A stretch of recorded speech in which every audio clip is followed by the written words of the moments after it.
Hello guys, स्वागत है आपका। तो मैंने जैसे पहले इसके सिलेबस के बारे में डिस्कस किया, जो आरपीएससी सेकंड ग्रेड के सिलेबस के बारे में, आरपीएससी ग्रेड 2 के सिलेबस के बारे में डिस्कस किया था। वो अपने वीडियो देख ली होगी, अच्छी बात है। तो आरपीएससी ग्रेड फर्स्ट के वीडियो के बारे में भी डिस्कस करूंगा, इसके सिलेबस के बारे में भी डिस्कस करूंगा। इसके सिलेबस के बारे में डिस्कस किया था। अब इसका जो फर्स्ट टॉपिक है, जैसे कोऑर्डिनेट ज्योमेट्री का, कोऑर्डिनेट ज्योमेट्री में जो टॉपिक आता है, इसका जो first topic straight line, straight line के बारे में डिस्कस करूंगा आज मैं। स्ट्रेट लाइन का जो बेसिक है, पहले बेसिक पे जाएंगे। बेसिक में थोड़ा सा पॉइंट के बारे में भी आ जाता है ना। पॉइंट क्या होता है? पॉइंट अपने जो स्पेस में लोकेशन बताता है ना, किसी भी अपने क्या थिंग की, किसी भी वस्तु की क्या बताता है? लोकेशन बताता है। उसका अपने जगह का बताता है, पॉइंट की इधर अपने प्लेस्ड है, उसके बारे में अपने क्या है, पॉइंट बता देता है। पॉइंट में जैसे एक एक्सिस के बारे में बात करें, अपने 2D के बारे में बात करेंगे। First of all X and Y, दो एक्सिस लेंगे ना। जैसे 11वीं क्लास में आप पढ़ते आते हो, तो दो एक्सिस, पहले दो एक्सिस वाला एक्स और वाई एक्सिस वाला, ठीक है। उसके बाद एक्स वाई जेड वाले तीन एक्सिस वाले अपने 3D में अपने डिस्कस करेंगे। पहले 2D की जो स्ट्रेट लाइन है, इसके बारे में डिस्कस करने जा रहे हैं। इसके बारे में बात करूंगा मैं। देखो क्वेश्चन क्या होंगे, क्वेश्चन जो करवाऊंगा प्रैक्टिस, वो हिंदी और इंग्लिश दोनों में होंगे। जो इसका जो मैटर होगा, कॉन्सेप्ट होगा, वो भी मैं हिंदी एंड इंग्लिश दोनों में करवाऊंगा। तो दोनों के लिए अच्छी बात है, हिंदी और इंग्लिश मीडियम वालों के लिए, ठीक है। दोनों को हेल्पफुल रहेगी वीडियो। और बिल्कुल बेसिक से करवाऊंगा, बिल्कुल जीरो लेवल से और एडवांस लेवल तक, ठीक है। एडवांस लेवल तक मतलब है आरपीएससी में जैसा पेपर आ रहा है ना, उस हिसाब से। आरपीएससी का जो पेपर है अब की बार क्या है, थोड़ा सा हार्ड आया था, तो उसी हिसाब से मैं अप्रोच रखूंगा कि बिल्कुल सिंपल ना करवा के और अच्छे अच्छे क्वेश्चन प्रैक्टिस करवाऊंगा। मेनली क्वेश्चन प्रैक्टिस है। क्वेश्चन प्रैक्टिस जितनी ज़्यादा अच्छी होगी, उतने ही ज़्यादा अच्छे आप अप्रोच कर पाओगे। जैसे अपने कॉन्सेप्ट के बारे में देखते हैं। सबसे पहले है दूरी सूत्र के बारे में। जैसे डिस्टेंस फॉर्मूला, ये पढ़ते आते हो आप 10वीं क्लास से, ठीक है। डिस्टेंस फॉर्मूला डराइव भी किया हुआ है थोड़ा सा। अगर डराइव करना चाहो तो ये कर सकते हो डराइव, ठीक है। जैसे इसमें अपने डायग्राम में ही देख लेते हैं, चलो, ठीक है। ज़्यादा टाइम वेस्ट नहीं करेंगे ना, डायग्राम में ही अपने क्या है थोड़ा सा देख लेते हैं। तो इसमें क्या है, ये इसका अपने एक ट्रायंगल बना लिया ए बी सी। तीन पॉइंट है मान लो, ए बी एंड सी, ठीक है। तीन पॉइंट है एक्स वाई एक्सिस में, ये एक्स एक्सिस है इसकी और ये वाई एक्सिस है ना। तीन पॉइंट आगे। First of all A point में जैसे बात करें, ये इसको अपने मिलाया एक्स एक्सिस के साथ हॉरिजॉन्टली, ठीक है, वर्टिकली ये मिलाया। तो ये अपने पॉइंट क्या आएगा, x1, 0 आएगा। और ये नीचे वाला पॉइंट, इधर वाला बी वाले पॉइंट का जो इसको मिला रहे हैं एक्स एक्सिस के साथ, ये x2, 0 आएगा।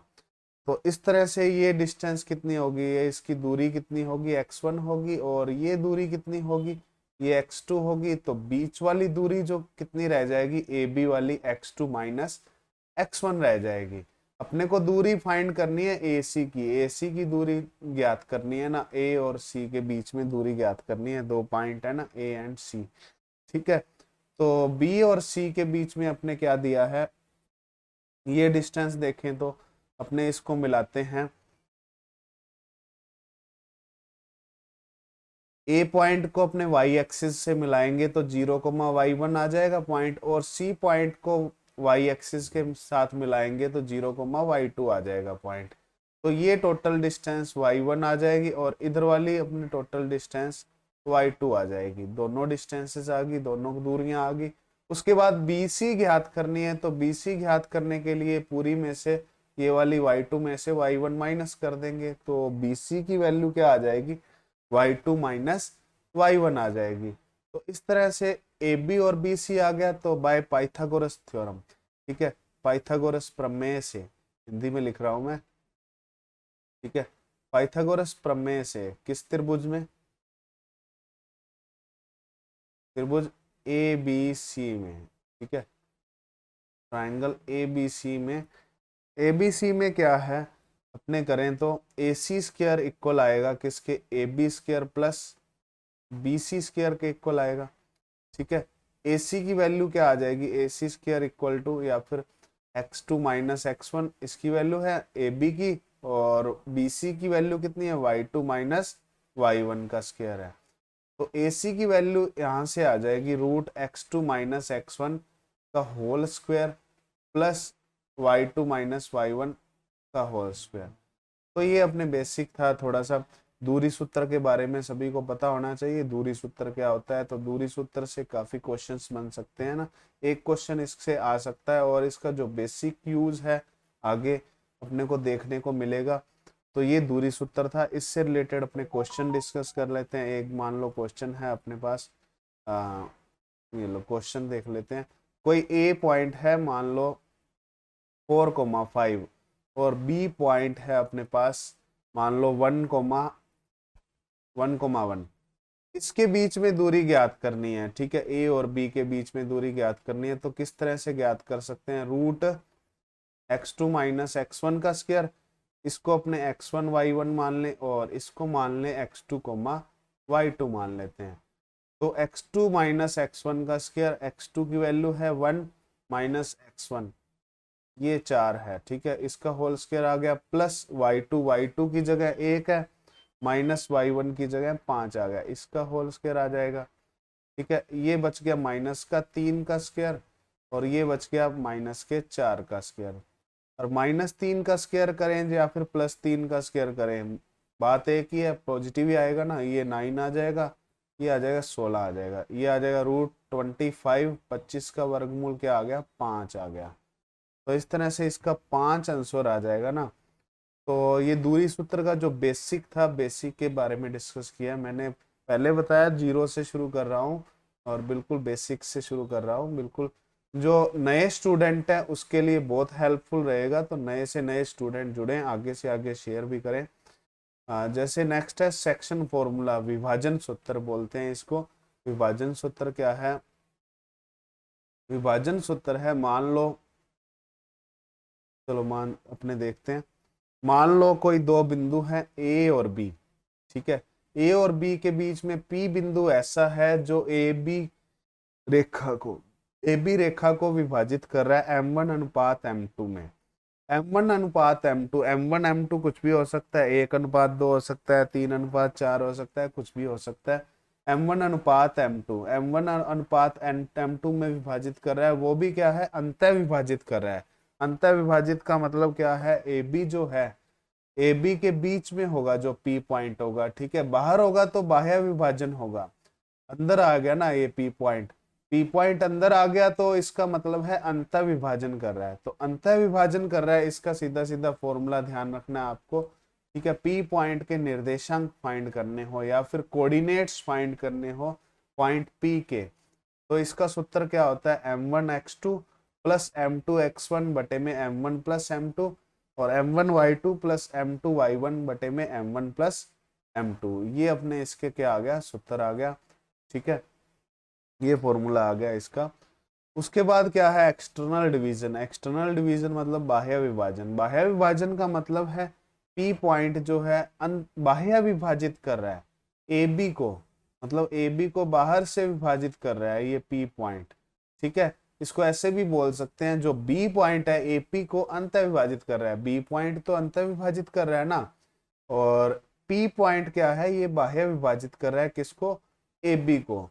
ठीक है, तो पी पॉइंट अब जैसे बी के क्लोजर है, बी के पास है, नियरेस्ट है बी के। ठीक है, तो ये रेशो क्या होगा, कम होगा और ये रेशो ज्यादा होगा ना। ठीक है, बस मेनली इसमें थोड़ा सा ध्यान रखना है कि m1 अनुपात m2 जो भी माने अपने, उसमें से एक को नेगेटिव रख लेंगे। ठीक है, कम से कम एक को, कम से कम एक नहीं सॉरी एक को। ठीक है, m1 या m2 में से एक को ऋणात्मक लेंगे। ठीक है, मतलब उसका नेगेटिव साइन लेंगे, ऋणात्मक लेंगे। नेगेटिव लेंगे तो अपने आप क्या होगा कि अपने आप बाह्य विभाजन होगा, और एक्सटर्नल डिवीजन से क्वेश्चन सॉल्व हो जाएगा। ठीक है, सूत्र अंतः विभाजन वाला ही लगेगा, लेकिन बस बाह्य विभाजन में इतनी बात है कि एक को अपने नेगेटिव ले लेंगे दोनों में से। ठीक है, तो इससे रिलेटेड थोड़ा सा क्वेश्चन देख लेते हैं। जैसे क्वेश्चन देखें, मान लो 2 पॉइंट है 3,5 और 5,7, ये 2 पॉइंट है ना। ठीक है, ये 2 पॉइंट है, इसमें से कोई पॉइंट P है, ये इसको क्या कर रहा है, अंतः विभाजन कर रहा है। अंतः विभाजन कर रहा है, पहले अंतः विभाजन के बारे में बात कर लेते हैं, फिर अपने बाह्य विभाजन के बारे में बात कर लेंगे ना। 2:3 में विभाजित कर रहा है मान लो, तो P पॉइंट के निर्देशांक क्या आएंगे, वही M1 X2। ठीक है, M1 मतलब पहले वाला M1 मान लो और दूसरे वाला M2 मान लो, और ये अपने X1 मान लेते हैं, ये Y1 मान लेते हैं, और ये X2 मान लिया, ये Y2 मान लिया। ठीक है, M1 Y2, पहले M1 X2। ठीक है, 2 गुना 5 आ जाएगा, प्लस M2 X1, 3 गुना 3 आ जाएगा। देखो इधर वाला उठाना है तो इससे अपने मल्टीप्लाई करना है पहले वाले से, और पहले वाला उठाना है तो दूसरे वाले से मल्टीप्लाई करना है, गुना करना है ना। M1 प्लस M2 मतलब 2 प्लस 3 आ गया, कोमा उसके बाद अपने M1 को उठाएं, 2 गुना Y2 कितना है 7 है, प्लस M2 कितना है 3 है, 3 गुना Y1 अपने पास 5 है, बटे में 2 प्लस 3 आ गया, ये आ जाएगा।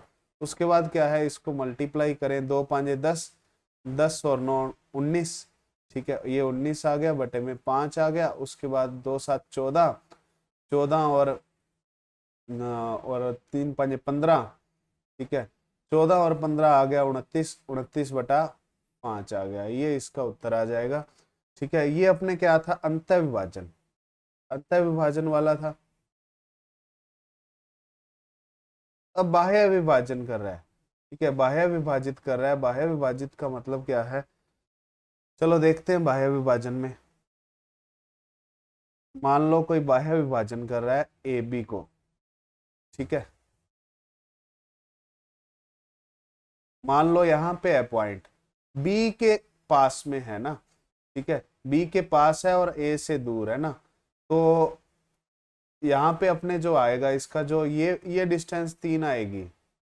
2:3 माने तो 2:3 कैसे मान सकते हैं, ये वैल्यू 2 मान लेंगे ना। ठीक है, जो क्लोजर होगा, या फिर 2:3 है। ठीक है, ऐसे देख लेते हैं ना, अपने को क्या दिया है, 2:3 दिया है ना। 2:3 का मतलब है इसके क्लोजर होना चाहिए। अपने दोनों तरफ बना के देख लेते हैं। चलो ये मान लो P इधर बना के देख लिया और इधर बना के देख लिया, दोनों तरफ बना के देख लिया। ठीक है, जो P है ए बी को, क्वेश्चन क्या है, मान लो P ए बी को 2:3 में बाह्य विभाजित करता है। क्या करता है, बाह्य विभाजन है मान लो।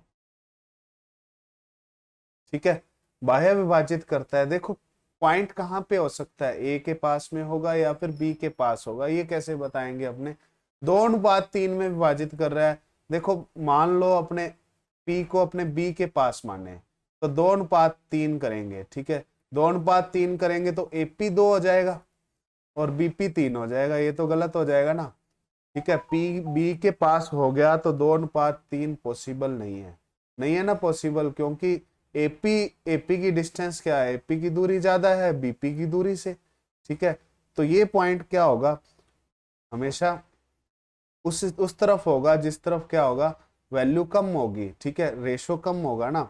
जैसे ए से अपने रेशो कितना है, 2 है, 2 है, तो इससे क्या होगा, ये वैल्यू 2 आएगी ना, ये वैल्यू 2 आएगी, और ये वैल्यू क्या आनी चाहिए, 3 आनी चाहिए। ठीक है, तभी 2:3 होगा ना, तभी ये किस अनुपात में विभाजित करेगा, 2:3 में विभाजित करेगा। तो ए पॉइंट वही मान लेते हैं 3,5 है, और बी पॉइंट है अपने पास 5,7 है। ठीक है, अब अपने बाह्य विभाजन वाला सूत्र लगा लेते हैं। बाह्य विभाजन वाले सूत्र में मैंने क्या बताया था, सीधा सीधा एक को नेगेटिव ले लेते हैं। अपने M1 को मान लो 2 ले लिया, और M2 को क्या मान लिया, -3 मान लेते हैं। ठीक है, मान सकते हैं। ये दूसरा क्वेश्चन है। ठीक है, ये थोड़ा बाह्य विभाजन वाला क्वेश्चन है। चलो तो कैसे करेंगे, 2 का गुणा पहले करेंगे, 2 का गुणा M1 X2, ये X1 ये Y1 और ये X2 और ये Y2 मान लिया। ठीक है, 2 का गुना पहले x2 से होगा, 2 गुना 5 आ गया और फिर प्लस आ रहा था, ठीक है। लेकिन अपने m2 की वैल्यू माइनस के कारण ये माइनस आ जाएगा, -3 गुना और x1 कितना है 3 है ना, बटे में आ जाएगा 2 - 3 आ गया, कोमा दूसरी वैल्यू जो y की वैल्यू क्या आएगी, 2 गुना y2 अपने पास 7 है, -3 गुना में आ जाएगा y1 5 है, बटे में 2 - 3 आ गया।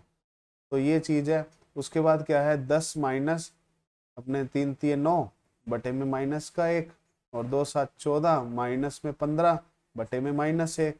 देखो ये क्या आ जाएगा, p की वैल्यू आ जाएगी अपने पास, ये -1 आ जाएगा और ये प्लस का 1 आ जाएगा। प्लस का 1 कैसे आया, 15 में से 14 गए, ये 1 आ गया, माइनस का 1 से माइनस का 1 कैंसिल, प्लस का 1 बच जाएगा।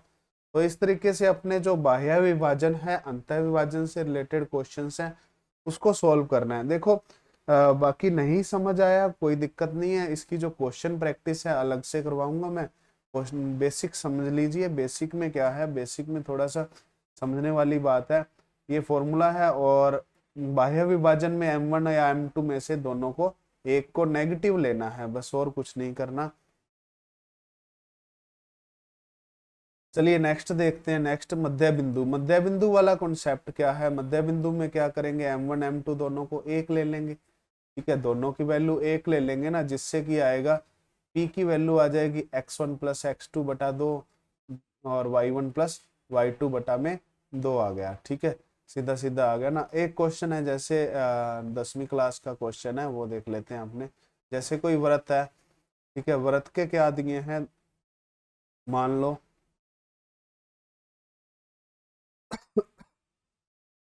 ये व्रत है, ठीक है। व्रत का दिया है केंद्र, केंद्र मान लो 3,4 दिया है और इसका एक निर्देशांक दिया है इधर अपने, मान लो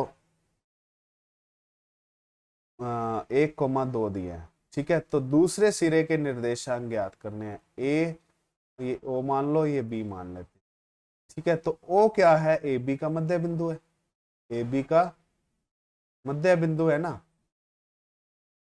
ओ ए बी का मध्य बिंदु है तो मध्य बिंदु वाला फॉर्मूला लग जाएगा।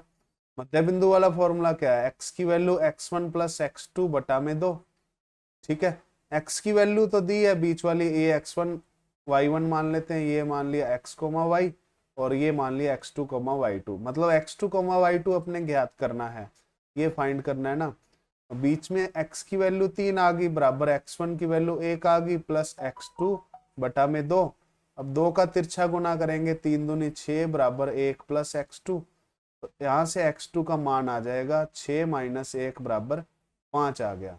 वैसे ही y की वैल्यू आ जाएगी y1 + y2 बटा में 2, ठीक है। y की वैल्यू क्या है बीच वाली 4 बराबर में y1 का मान है अपने पास 2 + y2 बटा में 2, ये तिरछा गुना हो गया, 2 दूनी 4 बराबर में 2 + y2 का मान आ गया 4 - 2 बराबर में 2 आ गया। तो b के निर्देशांक क्या आ जाएंगे, 5, में 2, ठीक है। तो ये वैल्यू आ जाएगी 5, में 2। चलो नेक्स्ट अपने बात करते हैं माध्यिका के बारे में या फिर मीडियन के बारे में। तो मीडियन क्या होता है, मीडियन अपने बात करें, मीडियन के बारे में थोड़ा सा ओवरव्यू ले लेते हैं पहले। मीडियन क्या होता है, जैसे ये मान लो एक त्रिभुज है, ठीक है, ये त्रिभुज है।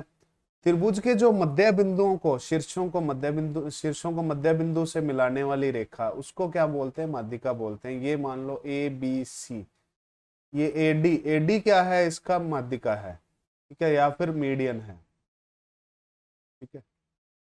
इसमें क्या होगा, डी मिड पॉइंट होगा, डी क्या होगा, मिड पॉइंट होगा किसका, बीसी का, मिड पॉइंट ऑफ बीसी, ठीक है।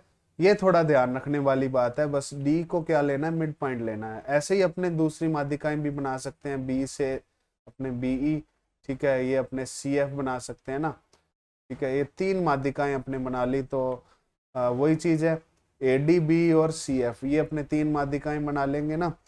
तो ये माध्यिकाएं बोल देते हैं इसको, जो मध्य बिंदुओं को मिलाती हैं शीर्षों से, उसको माध्यिकाएं बोल देते हैं। केंद्रक के बारे में, केंद्रक क्या है, तीनों माध्यिकाओं का जो कटान बिंदु है या फिर इंटरसेक्शन पॉइंट है, इसको केंद्रक बोल देते हैं, सेंट्रोइड बोल देते हैं ना। Point of concurrency of all three medians is called G, G या फिर सेंट्रोइड, जी से डिनोट कर देते हैं ना। अब जो सेंट्रोइड है, ठीक है, सेंट्रोइड है जो एजी और जीडी, इसको अपने विभाजित करेगा 2:1 से, ठीक है, AG and GD, AG ratio GD, मतलब जो इसका जो मेन वर्टिसेस है, ठीक है, जो ट्राइंगल के वर्टिसेस है उधर वाली साइड से 2 आएगा और दूसरे जो मिड पॉइंट्स है उधर वाली साइड से 1 आएगा। तो एजी जीडी और बीजी जीई ये अपने रेशो 2:1 आ जाएगा, ठीक है।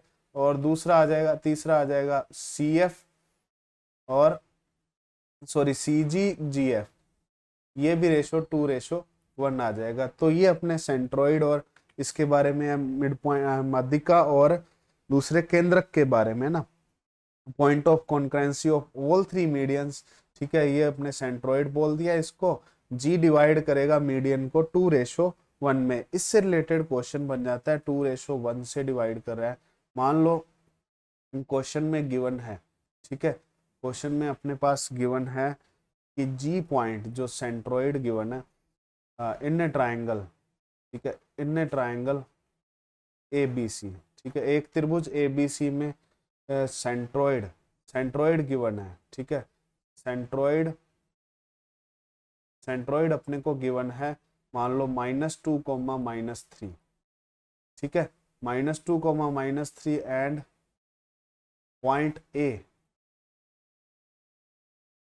पॉइंट ए गिवन है, मान लो 3, 4, ये गिवन है, ठीक है। Then find the mid point of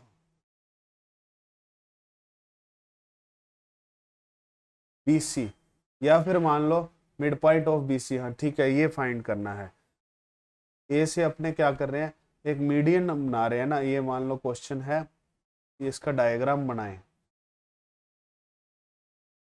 ए से डायग्राम बना लेते हैं, ए से अपने डी तक, डी को ज्वाइन कर दिया और बीच में सेंट्रोइड गिवन है, सेंट्रोइड अपने को जी की वैल्यू गिवन है -2, -3 गिवन है और ए की वैल्यू गिवन है अपने पास 3, 4, ठीक है। तो डी की वैल्यू फाइंड करनी है। देखो बेसिकली क्वेश्चन क्या बन गया, क्वेश्चन इस तरह से बन गया ना, ठीक है, ये ए बिंदु आ गया और ये अपने पास आ गया डी बिंदु आ गया, यहाँ पे जी बिंदु है और ये 2:1 में विभाजित कर रहा है जी बिंदु, -2, -3 इसकी वैल्यू दी है और डी की वैल्यू अपने को फाइंड करनी है, डी के निर्देशांक ज्ञात करने हैं। ये 3, 4 दिया है, तो डी के निर्देशांक क्या मान लें अपने, x, y मान लेते हैं या फिर अल्फा, बीटा मान लेते हैं, कुछ ही मान लो ना, अल्फा, बीटा मान लेते हैं, ठीक रहेगा। अल्फा, बीटा मान लिया तो अल्फा और बीटा की वैल्यू अपने को फाइंड करनी है। देखो सीधा करवाऊंगा, सूत्र लगा लेना, सूत्र तो m1x2 + m2y1 वो सूत्र लगेगा बटे में m1 + m2। तो सीधा अपने मल्टीप्लाई करें, बीच वाले की वैल्यू -2 है, ये रख लेते हैं अपने x की वैल्यू और 2 का गुना होगा अल्फा से, 2 अल्फा आ गया, प्लस 1 का गुना 3 से होगा, +3 आ गया बटे में 2 + 1, ये 3 आ जाएगा ना, ये भी 3 आ गया। अब 3 का गुना इससे हो जाएगा बराबर में 2 अल्फा + 3 आ गया, 2 अल्फा +3 को उधर लेके जाए -6 -3, अल्फा की वैल्यू आ गई -9/2 आ गई। तो ये अल्फा की वैल्यू आ गई, बीटा की वैल्यू भी इसी तरह से अपने ज्ञात कर लेते हैं। देखो y की वैल्यू -3 है, बराबर में -3 है ना, उसके बराबर में आ गया 2 का गुना बीटा से, 2 बीटा +4 आ गया बटे में 2 + 1, ठीक है, ये भी 3 आ गया, 3 3 9 आ गया, बराबर में 2 बीटा +4 आ गया, प्लस का 4 उधर जाके क्या आ जाएगा, माइनस का 2 बीटा आ गया, बीटा की वैल्यू क्या आ गई, -13/2 आ जाएगी, ठीक है, ये बी की वैल्यू आ गई, बीटा की वैल्यू आ गई, मतलब अल्फा और बीटा की वैल्यूज अपने पास आ जाएंगी। इससे ये कॉन्सेप्ट से एजी और जीडी क्या है, 2:1 में विभाजित करता है। तो इस तरह से भी क्वेश्चन पूछा जा सकता है। अनुपात से, मतलब अंतर विभाजन से या फिर बाह्य विभाजन से, और केंद्रक को बीच में लेकर। और केंद्रक के निर्देशांक जैसे बताएं तो x1 plus x2 plus x3, जैसे केंद्रक के निर्देशांक, ठीक है, निर्देशांक अपने ज्ञात करने हो, केंद्रक के कैसे ज्ञात करेंगे, तीन बिंदु हैं, तीन जो शीर्ष है उनके निर्देशांक हैं x1, ये मान लो x1 y1 है, और ये x2 y2 है, और ये x3 y3 है ना। तो इसके निर्देशांक आ जाएंगे x1 plus x2 plus x3 बटा में 3, और y1 plus y2 plus y3 बटा में 3। ये इसका क्या है, फॉर्मूला है। ये केंद्रक के निर्देशांक अपने ज्ञात कर सकते हैं। तीनों निर्देशांक दिए हो और केंद्रक के निर्देशांक ज्ञात करने हो, इजिली आप ज्ञात कर सकते हो। या फिर तीनों में से दो दिए हो, एक केंद्रक का दिया हो तो तीसरा ज्ञात करना हो, वो भी ज्ञात कर सकते हैं ना। तो ये केंद्रक के बारे में बताया था मैंने। आई थिंक इतना सफिशिएंट होगा आज के लिए। वीडियो काफी लंबी बन जाएगी ना, वीडियो को अपने क्या है थोड़ा सा शॉर्ट रखने की कोशिश कर रहा हूँ। जैसे स्टार्टिंग है ना, उसके बाद धीरे धीरे मैं वीडियो को लंबा भी रखूंगा, 1 घंटे की वीडियो बनाएंगे। फर्स्ट ऑफ ऑल मैंने कहा थोड़ा सा बेसिक करवा दें, तो बेसिक करवाने में अपने केंद्रक तक मैंने करवा दिया। उसके बाद ये अपने डिस्कस करेंगे शीर्ष लंब, लंब केंद्र, इसके बारे में डिस्कस करेंगे, परिकेंद्र के बारे में, अंतः केंद्र के बारे में। इसमें से भी क्वेश्चन बन जाता है ना। ये सारे के सारे क्या है, एक त्रिभुज से रिलेटेड जो पॉइंट्स हैं इनमें से क्वेश्चन बन जाता है। ये बेसिक करना बहुत जरूरी है। उसके बाद अपने स्ट्रेट लाइन के बेसिक पे जाएंगे और स्ट्रेट लाइन भी करेंगे। ये थोड़ा पॉइंट के बारे में अपने सीख लें, पॉइंट में से भी क्वेश्चन बन जाता है, इसलिए मैं थोड़ा सा आपको करवा रहा हूँ पॉइंट के बारे में। पॉइंट का जो बेसिक है ना वो काफी इम्पोर्टेंट पड़ जाता है। अब क्वेश्चन भी जैसे डीप आने लग गए ना, थोड़े से कॉन्सेप्ट भी सीखने जरूरी है, बेसिक क्लियर करना जरूरी है। बेसिक क्लियर नहीं करोगे आगे के क्वेश्चन नहीं होंगे, ठीक है। तो इसी तरह से मैं आरपीएससी की वीडियो लेके आता रहूंगा। आरपीएससी सेकंड ग्रेड और फर्स्ट ग्रेड दोनों के लिए हेल्पफुल वीडियो है ये वाली जो, ठीक है। और आगे से आगे शेयर करें इसको, ठीक है। आगे वैकेंसी आ रही है, आरपीएससी सेकंड ग्रेड की भी आ रही है, फर्स्ट ग्रेड की भी आ रही है। शायद फर्स्ट ग्रेड की पहले आ जाएगी, बाकी आरपीएससी पे डिपेंड है या फिर सरकार पे डिपेंड है, गवर्नमेंट पे डिपेंड है कौन सी वैकेंसी पहले आती है। आप तो अपनी अपनी तैयारी कंटिन्यू रखें, जो तैयारी नहीं कर रहे तो तैयारी स्टार्ट कर दें, ठीक है। अब वेट ना करें, क्योंकि वेट करोगे तो काफी देर हो जाएगी। जब वैकेंसी आएगी तब आपसे तैयारी नहीं होनी, तब आपको टाइम मिलेगा 6 महीने का। 6 महीने में तैयारी नहीं होती। 6 महीने में आप गणित नहीं पढ़ सकते, मैथ्स नहीं पढ़ सकते, तो मैथ्स को कम से कम 1 साल तो देना ही पड़ेगा। हाँ, जिसका बेसिक क्लियर है अच्छा है, ठीक है, 11th-12th को पढ़ाते भी है, उनके लिए फिर भी ठीक है, वो तैयारी कर सकते हैं। वो क्या है, थोड़ा सा बेसिक क्लियर होता है ना, कोई दिक्कत नहीं आती। बाकी जो जीरो से स्टार्ट कर रहा है उसको अभी से लग जाना चाहिए। जिनकी बीएड कंप्लीट हो गई है या फिर बीएड रनिंग में है, उनके लिए बहुत बड़ा मौका है। अब की बार सीटें भी काफी अच्छी आएंगी, ठीक है। डीपीसी भी कर रहे हैं ना, डीपीसी कर रहे हैं तो डीपीसी से फायदा मिल जाएगा, डीपीसी में चले जाएंगे, ठीक है। जो सेकंड ग्रेड वाले फर्स्ट ग्रेड में चले जाएंगे, और जो थर्ड ग्रेड वाले वो सेकंड ग्रेड में चले जाएंगे, ठीक है। सेकंड ग्रेड की सीटें खाली हो सकती हैं, जैसे थर्ड ग्रेड की इतनी डीपीसी नहीं होगी, फिर भी जो फर्स्ट ग्रेड में डीपीसी थोड़ी सी ज़्यादा होगी आई थिंक। सो ज़्यादा टाइम नहीं लेता मैं। Thank you. अब मिलते हैं अगली नेक्स्ट वीडियो में। वीडियो को लाइक करें, सब्सक्राइब करें, शेयर करें।